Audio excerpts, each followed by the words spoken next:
நமக்கு முன்னாடி பேசின மகாவித்வான் அனந்த பத்மநாத சுவாமிகள் சொல்லும் பொழுது வேதாந்த தேசிகனுடைய ஒரு ஸ்தோத்திரத்தை எடுத்து சில பேருக்கு லௌகீகம் தெரியும், சில பேருக்கு வைதீகம் தெரியும், ஆனா இந்த ராமனுக்கோ ரெண்டும் தெரியும் அப்படின்னு சொன்னார். அதே மாதிரி நம்முடைய சமகாலத்துல நம்ம கூட வாழ்ந்த மகா பெரிவாளுக்கும் லௌகிகமும் தெரியும், வைதீகமும் தெரியும்.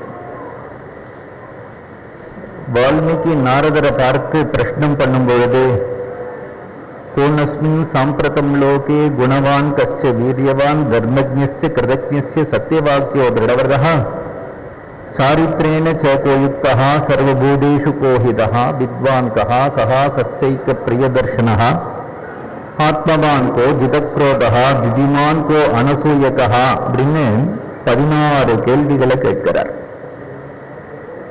இந்த 16 குணங்களும் ராமாயணத்திலே ராமர்கிட்ட எந்தெந்த இடத்துல பிரகாசப்படுத்தப்படுறது அப்படிங்கிறத எடுத்து நிறைய பேர் கிரந்தங்கள் எல்லாம் பண்ணியிருக்கா.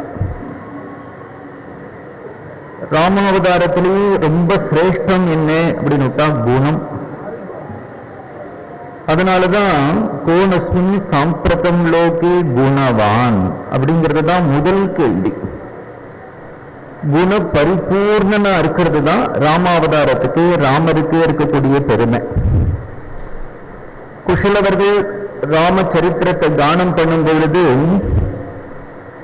ராமருக்கு ஒரு ஆத்ம திருப்தி, நாம் எடுக்கின்ற அவதாரம் இவ்வளவு அழகா அமைஞ்சதா அப்படின்னு அவருக்கே ஒரு பூரிப்பு, அவருக்கே ஒரு சந்தோஷம். இப்படி இருக்குமானால் எத்தனை அவதாரங்களும் பகவான் லோகத்துல எடுக்கிறதுக்கு சித்தமா இருக்கான். அதே மாதிரி இன்னைக்கு ஆராதனை அப்படின்னு பெரியவாளுக்கு ஸ்ரத்தாஞ்சலின்னு சொல்லும் பொழுது 24 வருஷம் அப்படின்னு விட்டா நமக்கு 24 வருஷங்கள் ஓடி போயிடுத்தா அப்படி அப்படின்னு தோன்றது. அதற்கு முன்னாடி நம்ம சமூகத்திலே நம்முடைய தேசத்துக்கு எல்லாருக்கும் ஒரு பெருமை, ஒரு தைரியம் என்ன அப்படின்னுட்டா பெரியமா நம்மளோட இருக்கா அப்படிங்கிறது எல்லாருக்கும் ஒரு ஆத்ம பலமா இருக்கு. தேசத்துக்கு, நாட்டு மக்களுக்கு, நமக்கு. ஒரு தரம் பிபிசி இன்டர்வியூல அப்ப இருக்கக்கூடிய பிரைம் மினிஸ்டர் இந்திரா காந்தியை பார்த்து, நீங்க யாருடைய ஹிஸ்டரியை பார்த்து ரொம்ப வியந்து போறேன் அப்படின்னு ஒரு கேள்வி கேட்கும்போது ஆதிசங்கரருடைய ஹிஸ்டரி அப்படின்னு சொன்னான். The life history of the great Adi Shankara, who lived only for 32 years, traveled across the India and did Bhashyam for the Prasthanatrayam. இதெல்லாம் ரொம்ப பெருமையா சொன்னான். அடுத்துதான் இன்னைக்கு இந்திய தேசத்துல எதை பெருமையா கருதுறே அப்படின்னுட்டா, காஞ்சியில ஒரு சுவாமி இருக்கார் மகா பெரிவான்னு, அவர் இந்த தேசத்துல இருக்கிறது தான் இன்னைக்கு இந்த தேசத்துல நாங்க பெருமையா கருதுறோம் அப்படின்னுட்டு ஒரு பிபிசி இன்டர்வியூல சொன்னா. கிட்டத்தட்ட 13 வயசுல பட்டத்துக்கு 100 வருஷம் 100 வருஷம் அந்த வாழ்க்கையை வாழும் பொழுது அவருக்குன்னு ஒரு குரு பிரத்யேகமா இல்லை எதையுமே சொல்லிக் கொடுக்கறதுக்கு. இவரை பீடத்துல உட்கார்த்தி வைக்கணும்னு ஒரு பெரியவா தீர்மானம் பண்ணினான். கலவையில வந்தான், அவருக்கு அம்மா போட்டெடுத்து, அடுத்ததா தனக்கிட்டேயே கைங்கரியம் பண்ணிட்டு இருக்கக்கூடிய ஒருத்தருக்கு சன்னியாசத்தை கொடுத்துட்டு அவர் சித்தி ஆயிடுறார். கூடவே இருந்து கைங்கரியம் பண்ணினதுனால அவருக்கும் அம்மா வந்துடுத்து. அவர் நினைக்கிறார், நம்மள பீடத்துல உட்கார்த்தி வைக்கணும்னு நம்முடைய குருநாதருக்கு இஷ்டம் இல்லை. இந்த திண்டிவனத்துல இருக்காரு சுவாமிநாதன், அவரை தான் கொண்டு வைக்கணும் அப்படின்னு தீர்மானத்தினாலே அவருக்கு அவசரமா செய்தி சொல்லி பெரியவா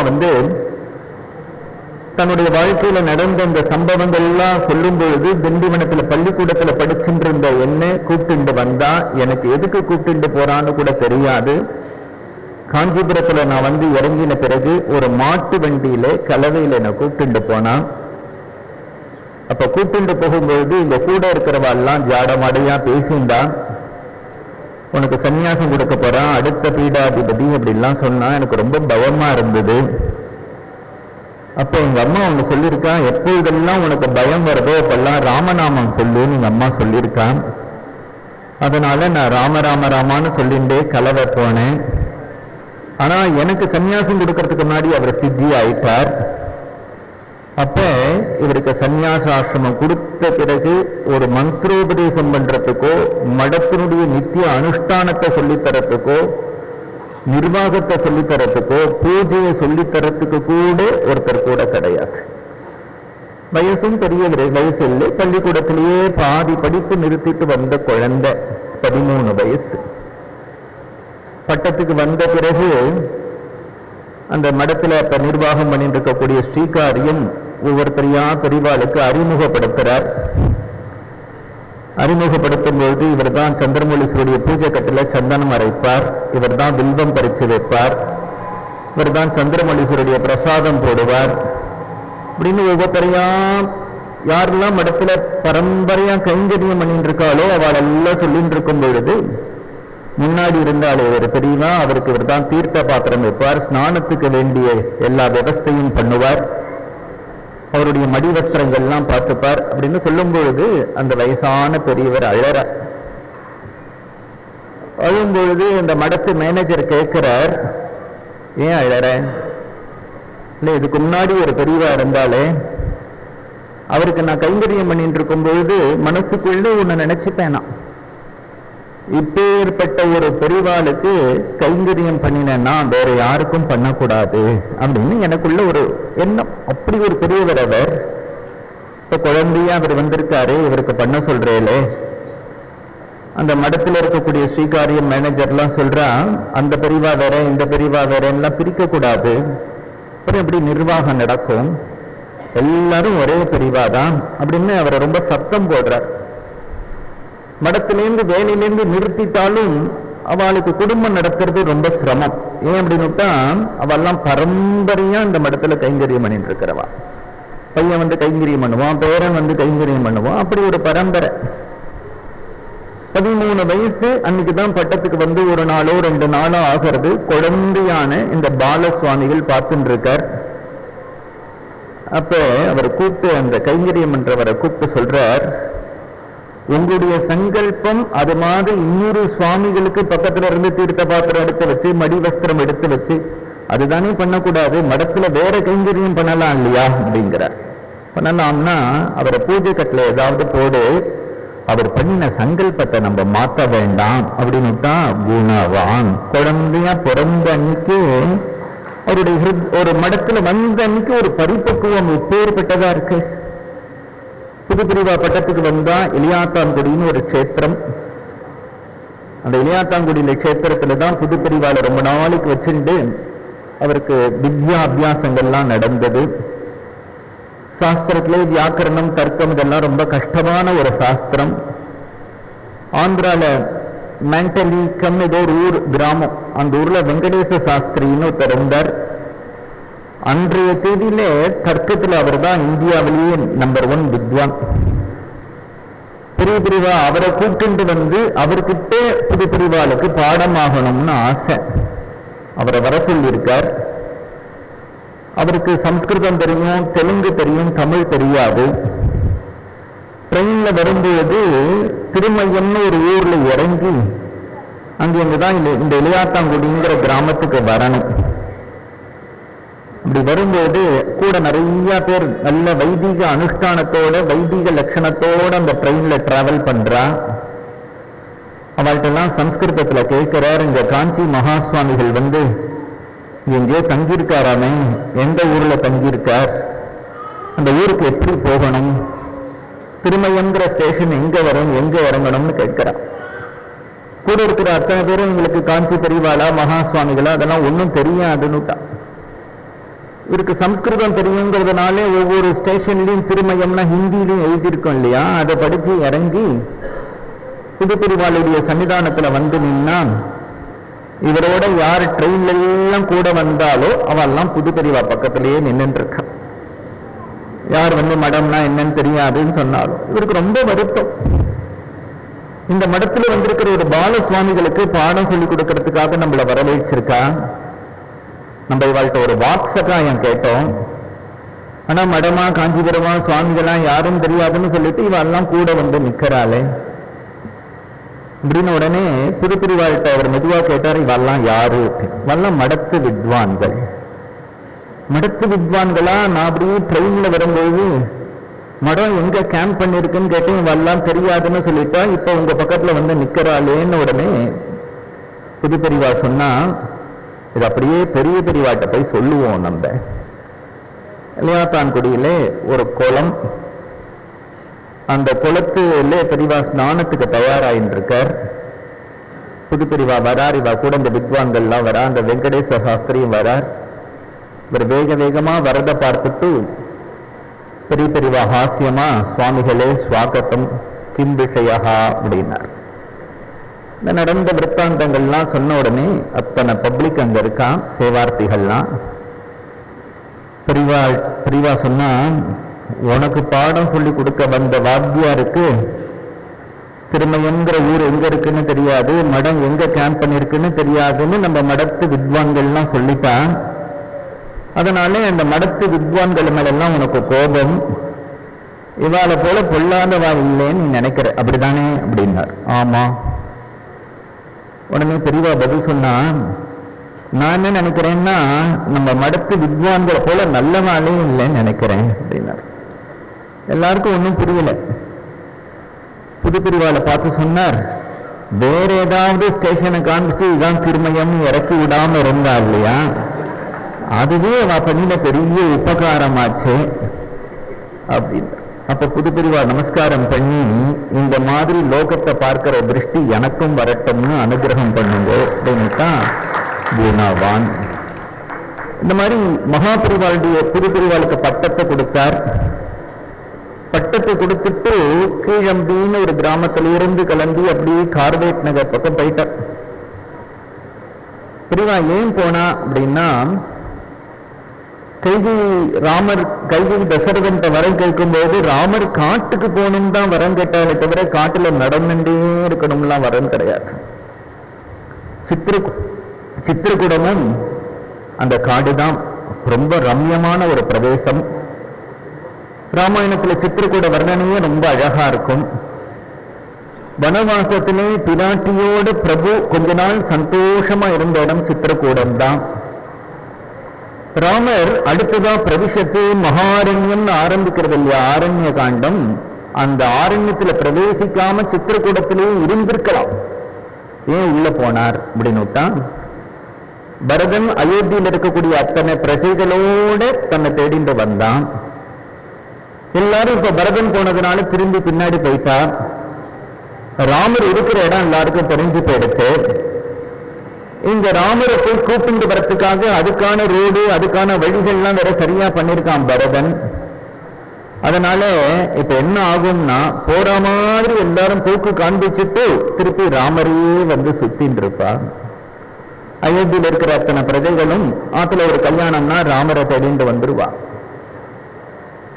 எல்லாரும் ராமரை சுத்தின்னு இருக்கும்போது பரதனை ராஜான்னு பண்ணிட்டு, ஆனா அந்த ராஜாவுக்குரிய அத்தனை ஒரு கௌரவமும் பரதனுக்கு கிடைக்காம தனக்கு கிடைக்க போறது அப்படிங்கிறதுனால பரதனுக்கு அந்த ராஜ்ய சௌக்கியம் கிடைக்கணுங்கிறதுக்கு தான் ராமர் சித்திரக்கூடத்திலேருந்து அந்த காட்டுக்குள்ள பிரவேசம் பண்ணினார். அது மாதிரி புதுப்பிரிவாளுக்கு பட்டத்தை கொடுத்துட்டு நம்ம இந்த தட்சிண தேசத்துல இருக்கக்கூடாதுன்னு கிளம்பி உத்தர தேசத்துல பெரிவா யாத்திரை கிளம்பினா. இப்படி ஒரு குணம் எல்லாத்திலையும். அது மாதிரி கிருதஜ்ஞதை அப்படின்னு பார்த்தா, ஏதாவது சின்னதா ஒரு உபகாரம் பண்ணினா அவளுக்கு நிறைய பெரிவா பின்னாடி உபகாரம் பண்ணுவார். பல விதத்துல இருக்கும். பெரிவாளுடைய நிறைய பழைய போட்டோல ஒரு போட்டுல பெரிவா உட்கார்ந்து இருப்பா. அதுல ஒருத்தர் விசிறி வச்சுட்டு இருப்பார் பின்னாடி. உடையார் பாளையம்னு ஒரு ஊர் அது. அந்த ஜமீன்ல பெரிவா தங்கி இருந்தா கொஞ்ச நாளைக்கு. பின்னாடி அவ குடும்பமே ரொம்ப கஷ்டப்பட்ட போது பெரிவா மடத்திலிருந்து நிறைய பணம் கொடுத்து அன்னைக்கு அவ மடத்துக்கு ரொம்ப உபகாரம் பண்ணினா. இன்னைக்கு ரொம்ப சிரமப்படுறா அப்படிங்கறதுனால அந்த கடனெல்லாம் நிவர்த்தி பண்ணினார். அதாவது சின்னதா பண்ணின ஒரு உபகாரத்தை பெரிவா மறக்கிறதே இல்லை. கிருதஜ்ஞ சத்தியமாக்குனா கேட்கவே வேண்டாம். பெரியவா ஜென்மால பொய் சொன்னானே ஆகாது, பொய்யே சொன்னது கிடையாது. வீணாதன் பெரியவாளை பத்தி எழுதிட்டு இருக்கும்போது ஒரு தடவை கேட்கிறார், உங்க முன்னாடி இருக்கக்கூடிய சுவாமிகள் உங்களுக்கு பட்டம் கொடுக்கணும் தீர்மானம் பண்ணினார், உபநயன பத்திரிகை எல்லாம் அவருக்கு போயிருக்கும், அவர்கிட்ட இருந்து பிரசாதம் வந்துதா அப்படின்னு கேட்கும்போது பெரியவா சொல்றான், பிரசாதம் வந்துதான் வரலையான்னு தெரியாது எனக்கு, நான் தெரியாத விஷயத்த நடந்தா மாதிரி சொல்ல மாட்டேன் இப்படின்னுட்டான். ஜென்மா முழுக்க சத்தியத்துல நின்னார். அதே மாதிரி இத்தனை வருஷம் பீடத்தில் உட்கார்ந்து இருக்காரு. 13 வயசுல பட்டத்துக்கு வந்து 100 வயசு அப்படின்னா கிட்டத்தட்ட 87 வருஷம் ஒரு நாள் கூட பெரியவா இந்த ஒரு விஷயத்துல தர்மத்திலிருந்து விலகினா அப்படின்னே சொல்ல முடியாது. தர்மஜ்ஞஸ்ய கிருதஜ்ஞஸ்ய, சத்தியமாக்குன்னா ராமர் மாதிரி ஏதாவது ஒண்ணு சொன்னா அது சத்தியமாயிடும். ஏன்னா சத்தியத்திலே நிற்கிறதுனால. நான் கூட இருந்த ஒரு சமயம் காரைக்குடியிலேருந்து நாராயணன் ஒருத்தர் ஒரு மேத்ஸ் புக்கெல்லாம் நிறைய எழுதுவார். பழங்காலத்துல வந்து பிஎஸ்சி எம்எஸ்சி அதுக்கெல்லாம் அவருடைய நோட்ஸ் தான் ரொம்ப விற்கும். பெரிய மேத்ஸ் ப்ரொஃபசர், காரைக்குடி அழகப்பா யூனிவர்சிட்டியில இருந்தார். அவர் பெரியவாட்ட வந்தார், நானும் அப்ப பெரியவாள்கிட்ட இருந்துட்டு இருக்கேன். அப்ப வந்து சங்கர ஜெயந்தி கொண்டாட போறேன், பத்திரிக்கை எடுத்துன்னு வந்திருக்கேன் பெரியவா அப்படின்னார். சங்கர ஜெயந்தி கொண்டாடுறேன், பணத்துக்கு என்ன பண்ணுவேன் அப்படின்னார். நான் எழுதின புஸ்தகத்திலேருந்து ராயல்டி வருது, அதை வச்சுட்டு பண்றேன். ராயல்டி எவ்வளவு வருதுன்னு கேட்டார். அவர் 20,000 அப்படின்னு சொன்னார். அவர் தள்ளி இருக்கார். பெரியவா வந்து ஒரு ரூம் வாசல்ல உட்கார்ந்து இருக்கார்.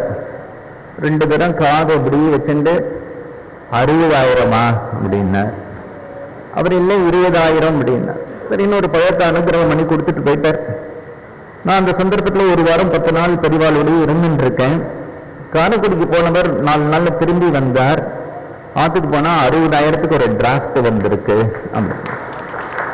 என்னன்னா இவர் 20,000ங்கிறார், அவர் காதுல விழாத மாதிரி 60,000ங்கிறார்.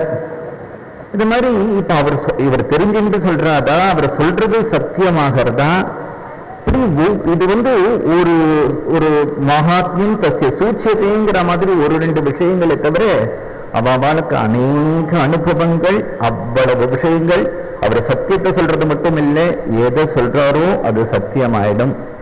அதே மாதிரி வைதிக காரியமா இருக்கட்டும், வேதத்தை பத்தி எல்லாத்திலுமே அவருக்கு இருக்கக்கூடிய ஞானம். மகாபலிபுரத்துல அர்ஜுனனுடைய தபஸ் இருக்கு. சில்பசாஸ்திர தபஸ் நடத்துறார். ஆகம வேத சில்ப கிராமிய ஜோதிட எலியாத்தாங்குடியில் ஒரு சதஸ் நடந்தது. அதே மாதிரி காளஹஸ்தியில் ஒரு சதஸ் நடந்தது. அந்த அர்ஜுனன் தபஸோடைய படத்தை வச்சுட்டு எல்லாரையும் விசாரம் பண்ணி இதுல ஒரு விசேஷமான அம்சம் இருக்கு, கண்டுபிடிங்க அப்படின்னா 4 பக்கமும் நெருப்பெறிகிறது. நடுவில் பஞ்சாக்னி மத்தியிலே அர்ஜுனன் தபஸ் பண்றான். மேல சூரியன் இருக்கு. அந்த சிற்பி என்ன பண்ணிருக்கான்னா, அது கார்த்தால சூரியன் இல்லை, சாயங்காலம் சூரியன் இல்லை, மாக்ஞானிக சூரியன் காண்பிக்கிறதுக்காக ஒரு பிராமணன் முத்திரை போட்டு சூரியனை பார்க்கிற மாதிரி மாக்ஞானிக அனுஷ்டானம் பண்ற மாதிரி பக்கத்துல அந்த சிற்பத்துல வரைஞ்சிருக்கான். பெரியவா காண்பிச்சா அவன் எவ்வளவு அது வந்து மத்தியானம் 12 மணி சூரியன்றதுக்கு பக்கத்துல ஒரு வைதிக பிராமணன் மாக்ஞிக அனுஷ்டானத்துல இந்த சூரியனை மேல முத்திரை போட்டு பார்க்கறத காண்பிச்சிருக்கான் பத்தியா அந்த சில்ப சதஸ்ல. தஞ்சாவூர் கோவில்லையும் நம்ம 1 சென்டிமீட்டர் 100 கிலோமீட்டர்ஸ்னு சொல்ற மாதிரி அந்த துவாரபாலகனுடைய சிலை, அதுல இருக்கக்கூடிய கதை, அந்த கதையை ஒரு பாம்பு முழுங்கிறது, இதை வச்சுட்டே அந்த கோவிலுடைய அதை நான் எவ்வளவு பெருசா கட்டணும்னு தீர்மானம் பண்ணினேன். ஆனா அதை வந்து எவ்வளவு சின்னதா கட்டிருக்கேன்னு ஒரு சிம்பாலிக்கா சொல்லக்கூடிய அந்த சிற்பத்தில் இருக்கக்கூடிய ஒரு அழகு, சிற்பமா இருக்கட்டும், சங்கீதமா இருக்கட்டும், ஒவ்வொன்றுத்திலையும் சரி. அது கம்பராமாயணமா எம்.எம். இஸ்மாயில் அவர் நிறைய சொல்வார். பெரியவாளோட போய் கம்பராமாயணத்துல நானே லைஃப் டைம் அதுல ரிசர்ச் பண்ணியிருக்கேன், எனக்கு தெரியாததெல்லாம் சொல்வார். பத்மா சுப்பிரமணியம் சொல்வார், டான்ஸில் அப்படி சொல்லுவார். எம்.எஸ். சுப்பலட்சுமி, செம்மங்குடி சீனிவாச ஐயர், மகாராஜபுரம் சந்தானம், அவருடைய அப்பா விஸ்வநாத ஐயர், அரியக்குடி ராமானுஜ ஐயங்கார், சங்கீத மேதைகள், அது மாதிரி எவ்வளவோ எல்லா துறைகளிலும் அது வேதம், வைதிகம், உபாசனை, தபஸ், இப்படி. அதனாலதான் இந்த ஆசியத்தை இமாச்சலம் நம்முடைய தேசத்துல இது மகான்கள் வருதுங்கிறது நம்ம தேசத்துக்கு ஒன்றும் புதுசு இல்லை. அங்கங்க ஞானிகள், அங்கங்க மகாபக்தால் சாதுக்கள் தர்மத்தில் இருக்கிறவா வந்துட்டே இருக்கா. ஆனா கொடகாஷ்டகத்துல ஜெகதி மதிப்பும் கலிதாக்கிருத்தையான்னு சொல்லும் போது எவ்வளவோ மகான்கள் வந்தாலும் அதுக்கு நடுவில் ஆதிசங்கரர் சூரியன் மாதிரி இருக்காருன்னு சொல்ற மாதிரி இப்படி ஒரு மகாத்மா வந்திருக்காரான்னு ஒரு ஆச்சரியம்.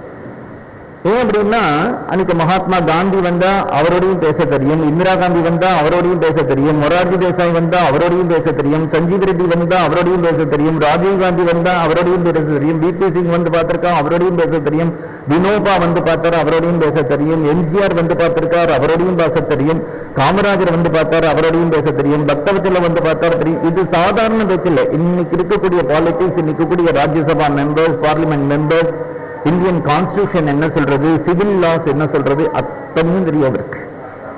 அவளோட அப்படி பேசுவார், எல்லாரும் பார்த்து பிரமிக்கிற மாதிரி இருக்கும். அதுதான் தெரியுமா அப்படின்னா அவருக்கு வைதிகா வேதம் சாஸ்திரம் யார் வந்தாலும் அவள்கிட்ட அது விஷயமாவே ஒரு கேள்வி கேட்பார். ஒரு ஸ்லோகம் படிச்சவா வந்தா நீ பண்ணக்கூடிய ஒரு சைனத்துல அஜக்ஷீரத்தினாலே ஒரு ஹோமம் உண்டு, அது எந்த சைனத்துல வருதுன்னு அவளே மண்டையை உடைச்சுட்டு அப்புறம் புஸ்தகத்தை பார்த்துட்டு வரணும். அவன்கிட்ட அந்த மாதிரி பேசுவார். ஒரு ஊர்ல எல்லாரையும் ஒரு கோவில்ல தங்க வச்சிருக்காரு. அந்த கோவில்ல ஒரு சிற்பம் இருக்கு. அங்க இருக்கிற வேதம் படிச்சவெல்லாம் கூட்டிட்டு வந்து இந்த சிற்பம் எதை பத்தி இருக்கு எதை பத்தி இருக்கு எதை பத்தி இருக்குன்னா யாருக்கும் சொல்ல தெரியல. அப்புறம் ஸ்ரௌதத்துல இருந்து ஒரு வாக்கியத்தை எடுத்து இப்ப சொன்னாரு, அந்த சோம லதையே அந்த லோகத்துல இருந்து யாராவது திருடிண்டு போயிட போறான்னு இந்திரன் காவல் காக்குறான்னு வேதத்துல ஒரு வரி வருது. அதுதான் இந்த சிற்பம் காண்பிக்கிறது. அதனால லௌகிக்கம் அது மாதிரி நிறைய இது வந்து மடத்தினுடைய நிர்வாகம், சந்திரமணீஸ்வருடைய பூஜை, அவருடைய தபசு, அவருடைய அனுகிரக சக்தி, அவருடைய மந்திர சாஸ்திரம் எல்லாத்திலுமே அது மாதிரி அவருடைய தபசெல்லாம் எல்லாரும் பார்த்து பிரமிக்கிற மாதிரி தபஸ்.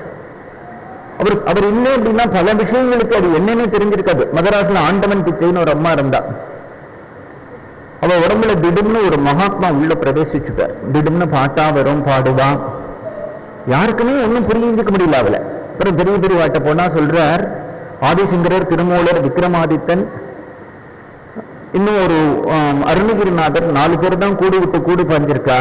இந்த அம்மாவுடைய சரீரத்துல பின்னவாசல் பெரியவான்னு ஒரு சுவாமிகள் கூடு விட்டு கூடு பாஞ்சிருக்கார் அப்படின்னு அவ கதையை சொல்றார். திருப்பசனூர்னு ஒரு ஊர், அந்த ஊர்ல பெரியவா பூஜையில இருக்கும்போது சொல்றாரு, என்ன தேடிண்டு ஒரு அம்மா வருவா, அந்த அம்மா ரொம்ப சத்தம் போடுவா. பானாம்பட்டு கண்ணன் ஒருத்தர் இருந்தார் பெரியவாட்ட. அப்புறம் வந்து அந்த அம்மாவை அடுத்த ரூம்ல தங்க வை, நான் வந்து பதில் சொல்றேன் அப்படின்னாரு. முதல்ல சாதாரண ஏதோ ஒரு அம்மா தரிசனத்துக்கு வந்திருக்கா போல இருக்குன்னு கண்ணன் அவள்கிட்ட ரொம்ப சாதாரணமா அலட்சியமா இருந்தான். எனக்கு ஏதாவது பசிக்கிறது பண்ணி கொடு அப்படின்னா ஒரு உப்புமா பண்ணி கொடுத்த உடனே திடம்னு கையை பார்த்தா அந்த கையில அம்பாலோட விக்கிரகம் வருது. இவன் பண்ணின உப்புமா வச்சான், பாதி உப்புமா அந்த அம்பாள்கிட்ட போயிடுச்சு. கண்ணன் நடுங்கி போயிட்டான். அப்புறம் பார்த்தா அந்த அம்பாளையும் காணும். இன்னும் பெரியமா இவரோட நம்மள உட்காந்து வச்சுட்டு போயிட்டாலே, முதல்ல விரட்டின்னு இருந்தவனுக்கு அவளுடைய ஒரு பிரபாவத்தை பார்த்த உடனே பயம் வந்துடுச்சு. அப்புறம் பெரியவா வந்த உடனே பெரியவா தான் முன்னாடி அவளை கொஞ்ச நாளை தியானம் பண்ண சொன்னார். அப்புறம் கொஞ்ச நாள் முன்னாடி அவ சொன்னா, என்னால தாங்க முடியலன்னு சொன்ன போது அப்புறம் கிளம்பி போயிட்டான். அப்புறம் கண்ணன் கேட்டான், என்னத்துக்கு அந்த அம்மா உங்களை பார்க்க வந்தா, நீங்க ஏதோ முன்னாடி தியானம் பண்ண சொன்னேன், அப்புறம் தாங்க முடியலன்னு போனாலேன்னு போது அவளுக்கு சுஷும்னான்னு சொல்லக்கூடிய இந்த குண்டலினி சக்தி புரூ மத்தி வரைக்கும் போயிடுத்து. அவளுக்கு அது எப்படி சகசிராரத்துக்கு எடுத்துட்டு போறலன்னு தெரியல, அதுக்காக எங்கிட்ட வந்தா. நான் அவளுக்கு அதை மேல கலப்பி விட்டேன், ஆனா அந்த நாள் அந்த சக்தி அவளால தாங்க முடியல. இப்படி ஏதாவது எதுக்காக சொல்றேன்னா, ஒரு பக்கம் தபசிலையும் ஒரு பக்கம் ஞான அனுபவத்திலையும் அவர் மிஞ்சினவர் கிடையாது. லோகத்துல எல்லாம் எந்த விதமான ஆசாமி வந்தாலும் அவளுக்கு இருந்த மாதிரி பேசுவார். கிராமத்துல இருந்து ஏதாவது பாட்டிமா வருவா, அந்த பாட்டிமாவுக்கு வந்து பெரியமாளோட ஒரு 10 நிமிஷம் பேசினாக்க பக்கத்தாத்து பாட்டியோட பேசுற மாதிரி இருக்கும் அந்த அம்மாக்கு. அங்கிருந்து கேட்பார் அந்த பாட்டியை பார்த்து, நான் பக்கத்துல இருக்கேன் இப்படிதான் அப்படின்னார். பெரியமா என்ன கேட்கிறா அப்படின்னா, திருப்பி இப்படிதான் அப்படின்னார். என்னன்னா, ஒரே கொடிதான் ஆத்துல குடிக்கிறதா இல்ல தனி குடுக்கட வச்சுட்டியான்னு இப்படி கேட்கிறாரு. அவள என்ன புது மாட்டு பொண்ணு வந்திருக்காளே எப்படி இருக்கா அப்படின்பார். இந்த பாட்டி ஏதோ இருக்கா, அவ வந்தப்புறம் உனக்கு பழைய மாட்டு பொண்ணு ரொம்ப நல்லவளாயிட்டாலோ அப்படின்பார். இங்க ஒரு பக்கம் இந்திரா காந்தியோட பேசுறாரு, ஒரு பக்கம் தியானம் பண்றாரு, ஒரு பக்கம் பூஜை பண்றாரு, ஒரு பக்கம் தபஸ் பண்றார். இப்படி கீழே இறங்கி பார்த்தா அப்படி பழகுவார். அதனாலதான் எவ்வளவோ மகான் இவரை இப்படி எனக்கு யோஜனை வருது. சிந்தித்து பார்க்க பார்க்க பார்க்க அந்த பல டைமென்ஷன்ஸ்ல அவரை பார்த்தோமானால், ஒரு வித்வான்னா வித்வான், தபஸ்வினா தபஸ்வி, அனுஷ்டாதானா அனுஷ்டாதா, அப்படி ஒரு லௌகிக்கத்துல இன்னைக்கு அவருக்கு தெரிகிற ஒரு விஷயம் யாருக்குமே தெரியாது. அவர் எங்கேயோ உட்கார்ந்து இருக்கார்.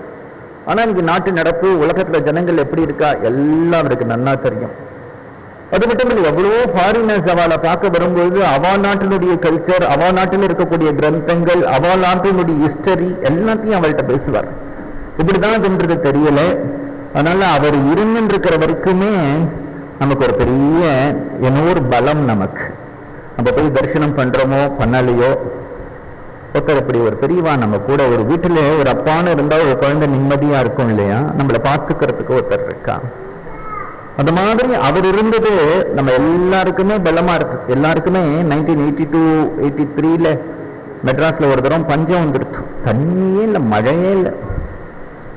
மெட்ராஸ்ல என்னென்னோ பண்ணி பார்க்கறான், மழையே வரல. அதுக்கு முன்னாடி X chief minister MG Ramachandran before is starting the party, அப்ப என்ன பண்றதுன்னு தெரியல. இடைந்தேசிக்கிறது மணியன் பெரியவாழ்கிட்ட அடிக்கடி போவார். அப்ப அவர் இருந்த ஒரு பார்ட்டியிலேருந்து அவர் எக்ஸ்பெல் பண்ண உடனே மணியன்ட்ட கேட்கிறார், நான் பெரிய பெரியவாளை தரிசனம் பண்ணணும், உன்னை கூட்டிட்டு போக முடியுமா? கார்த்தால 3 மணிக்கு கலவைங்கிற ஒரு ஊர்ல மணியனும் எக்ஸ் சீஃப் மினிஸ்டர் எம்ஜி ராமச்சந்திரனும் போயிட்டு பெரியவாளை பார்த்தா. ஒரு வயல்வெளியில பெரியவா உட்கார்ந்துண்டா. ஒரே கூட்டம் வந்தது. இப்ப பெரியவா சொன்னா, நான் அந்த ஊர்ல எவ்வளவு நாளா இருக்கேன், என்ன பார்க்கறதுக்கு யாரும் வரல, நீ வரப்போறது யாருக்கும் தெரியாது, இருந்தாலும் தெரிஞ்சு இவ்வளவு கூட்டம் வந்துடுத்து பத்தியா, இவ்வளவு ஜனங்கள் உன் மேல ஆசையா இருக்கா, அவளுக்கெல்லாம் சம்மதமா நீ ஆட்சி பண்ணு அப்படின்னு அனுகிரகம் பண்ணார். அப்புறம் பதவியில ஜெயிச்சு வந்த உடனே முதல் பிரசாதம் மடத்திலிருந்து தான் வரணும்னு ரிக்வஸ்ட் பண்ண உடனே அந்த பிரசாதத்தை வாங்கிண்டு கண்ணில் ஒத்துண்டு, அப்ப பாண்டிச்சேரி வெங்கட சுப்பிரமணியம்னு இருந்த யூனிவர்சிட்டியில் அவர் மூலமா தான் பிரசாதத்தை கொடுத்து அனுப்பினான். கையில வாங்கிண்டு ரூம்ல வச்சுண்டு எம்ஜி ராமச்சந்திரன் சொன்னார், நான் பெரியவாளுக்கு சம்மதமா ஆட்சி பண்ணுவேன்னு சொல்லுங்க அப்படின்னு தான் முதல் ஃபர்ஸ்ட் டைம் அவரோட விக்டரிக்கு அப்புறம். அப்புறம் ஒரு தடவை 82-83 ஒரு மெட்ராஸ்ல உங்களுக்கு எல்லாம் ஞாபகம் இருக்கும், தண்ணியே இல்லை, மழையே பெய்யல கிட்டத்தட்ட 1 இயருக்கு.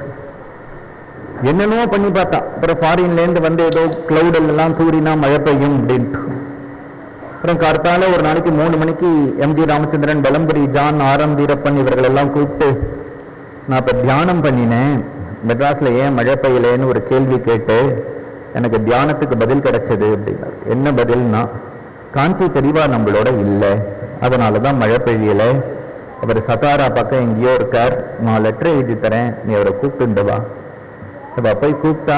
பெரியவா வந்தா.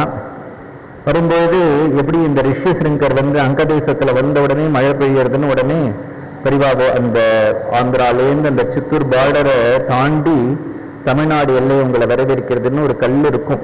அப்படியே பெரியவா சின்ன ஒரு சிக்கு சிக்கு சிக்கு சிக்கு நடப்பார். அவரோட வேகத்துக்கு நடக்க முடியாது. 94 வயசுல ஒரு நாளைக்கு 10 கிலோமீட்டர் 12 கிலோமீட்டர்லாம் கவர் பண்ணுவார். பிக்ஷையோ கிடையாது. அந்த வலது காலை தூக்கி, இதுதான் தமிழ்நாடு எல்லைன்னு காலை வைப்பார். மழை கொட்டு கொட்டு கொட்டு கொட்டு கொட்டுன்னு கொட்டி, அதுக்கப்புறம் தான் பஞ்சம் போச்சு. இப்படி எவ்வளவோ விஷயங்கள் சொல்லிட்டே இருக்கலாம், அதுக்கு முடிவே கிடையாது.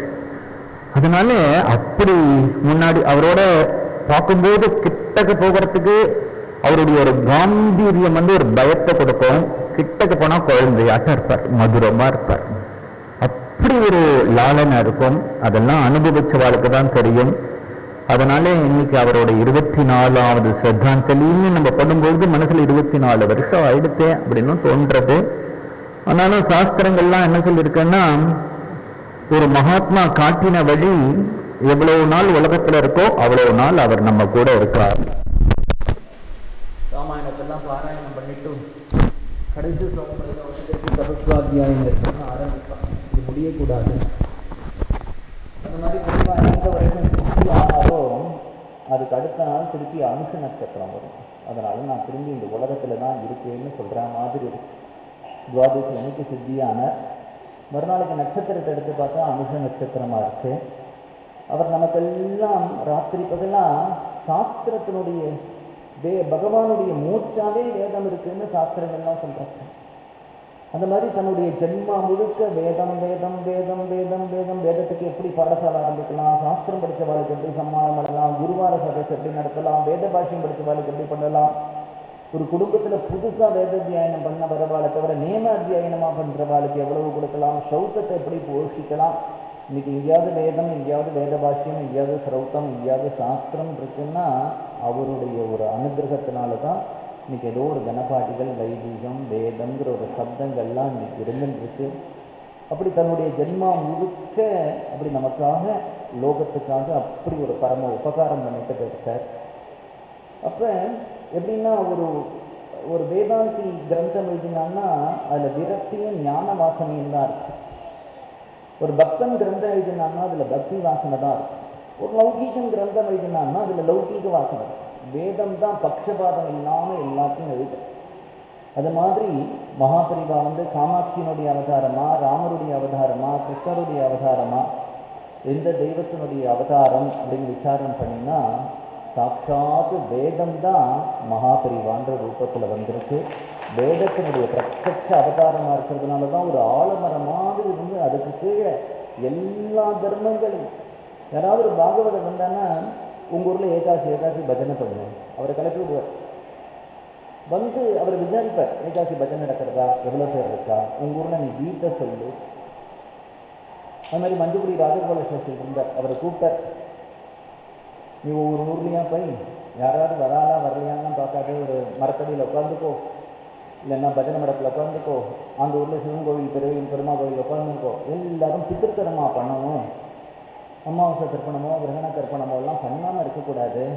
நிறைய குடும்பத்தை இன்றைக்கி ஆட்டிசமாக குழந்தை பிறந்து கொண்டாடுறாளே, நிறைய குடும்பத்தில் பைத்தியங்கள் பிறக்கிறதே பித்திருக்களுடைய சாபந்தான் அது. அதனால் எல்லாரையும் பித்திருக்கர்மா பண்ண சொல்லு அப்படின்னா சாஷியில் போயிட்டு சொல்லணும், நான் எந்தெந்த ஊரில் எல்லாம் சொல்லியிருக்கேன் அப்படின்லாம் சொல்லணும். அந்த ஊர்லேருந்து யாராவது வந்தால் பெரியவா விசாரிப்பா, உங்கள் ஊருக்கு சாஷியில் வந்தாரா, என்ன சொன்னார்.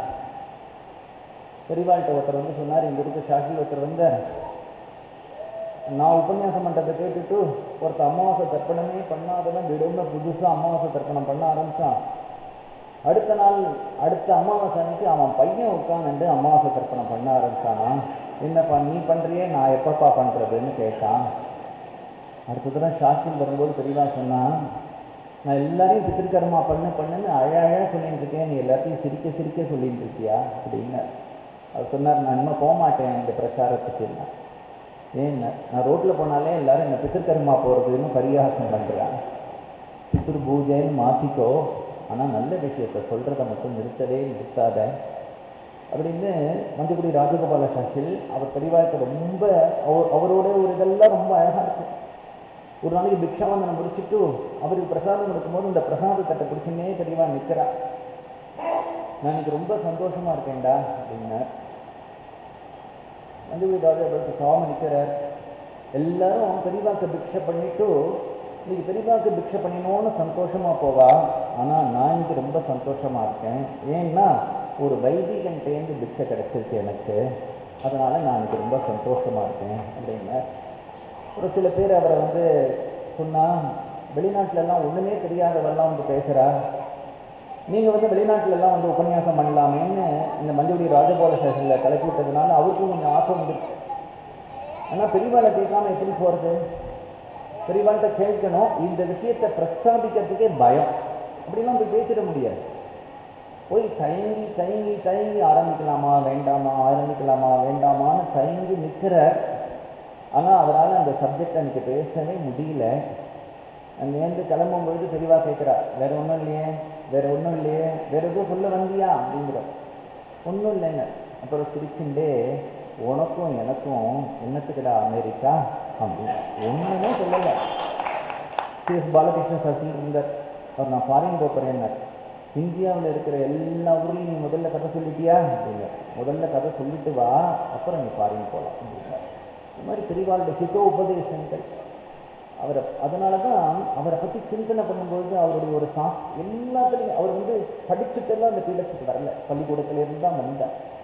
ஆனாலும் அந்த காலத்தில் பெரியவா இருந்த காலத்தில் பெரிய பெரிய வித்வான்கள் போல தான் ராமாசன் இருந்தார், அவரை போல சிம்மம் எல்லாம் அத்தனை பேரையும் பெரியவாளை பார்த்தா அத்தனை பேரும் கை கட்டிண்டு வாய் போட்டு நின்னார்னா அவருடைய தபசு, அவருடைய நேதா விலாசம், அவருடைய ஒரு பூஜா பலன், அவருடைய ஞானம் அப்பேற்பட்டவால சங்கரர் சூத்திரபாஷ்யத்தெலாம் சொல்லும்பொழுது இப்படி இந்த மகான்கள் எல்லாம் திருப்பி திருப்பி ஸ்மரிக்கிறியே என்ன பிரயோஜனம்னார், அவள் இருந்த நிலை உனக்கு என்னைக்கோ ஒரு ஜென்மாவளை சித்திக்கும் அப்படின்னார். அப்பேற்பட்ட மகனியர்களை இன்றைக்கு இந்த சந்தர்ப்பத்தில் நம்ம ஸ்மரிக்கிறது தான் அவருக்கு நம்ம பண்ணக்கூடிய மந்தனங்கள். அப்பேற்பட்ட பெரிவாளை தியானம் பண்ணி அவருக்கு நமக்கு ஆத்மபூர்வமான நம்மளுடைய நமஸ்காரங்களை அவருக்கு கோபிகா ஜீவனஸ்மரணம்.